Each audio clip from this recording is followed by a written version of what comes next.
Right, this is chapter 5, part 2.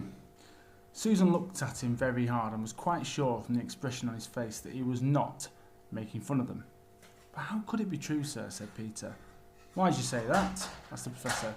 Well, for one thing, said Peter, if it was real, why doesn't everyone find this country every time they go to the wardrobe? I mean, there was nothing there when we looked. Even Lucy didn't pretend there was. What's that got to do with it? Said the professor. Well, sir, if things are real, they're there all the time. Are they? Said the professor, and Peter didn't know quite what to say.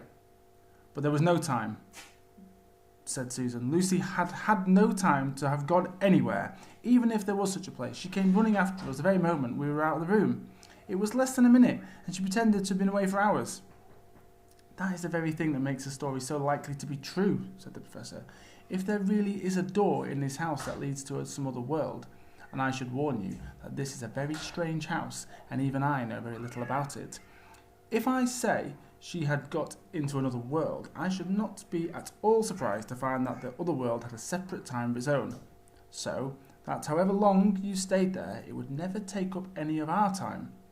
On the other hand, I don't think many girls her age would invent that idea for themselves. If she had been pretending, she would have hidden for a reasonable time before coming out and telling her story. But do you really mean, sir, said Peter, that there could be other worlds all over the place just round the corner like that?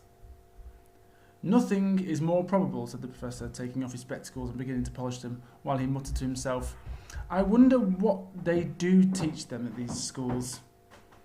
But what are we to do? Said Susan. She felt that the conversation was beginning to get off the point. My dear young lady, said the professor, suddenly looking up with a very sharp expression at both of them, there is one plan which no one has yet suggested, and which is well worth trying. What's that? Said Susan. We might all try minding our own business, said he, and that was the end of that conversation. After this, things were a good deal better for Lucy. Peter saw to it that Edmund stopped jeering at her, and neither she nor anyone else felt inclined to talk about the wardrobe at all. It had become a rather alarming subject, and so for a time it looked as if all the adventures were coming to an end. But this was not to be. This house of the professor's, which even he knew so little about, was so old and famous that people all over England used to come and ask permission to see over it.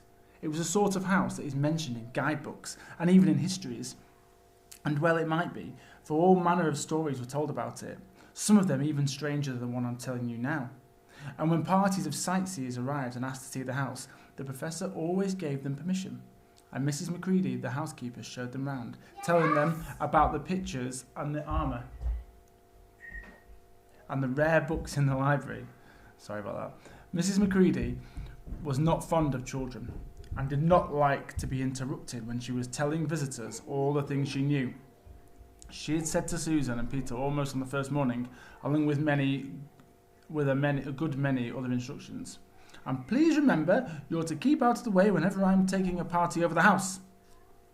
Just as if any of us would want to waste half the morning trailing round with a crowd of strange grown-ups, said Edmund, and the other three thought the same. That was how the adventures began for the second time. A few mornings later, Peter and Edmund were looking at the suit of armour and wondering if they could take it to bits when the two girls rushed into the room and said, Look out, here comes Macready with a whole gang with her. Sharp's the word, said Peter, and all four made off through the door at the far end of the room. But when they'd got into the green room and beyond it, into the library, they suddenly heard voices ahead of them and realised that Mrs. Macready must be bringing her party of sightseers up the back stairs instead of up the front stairs as they expected.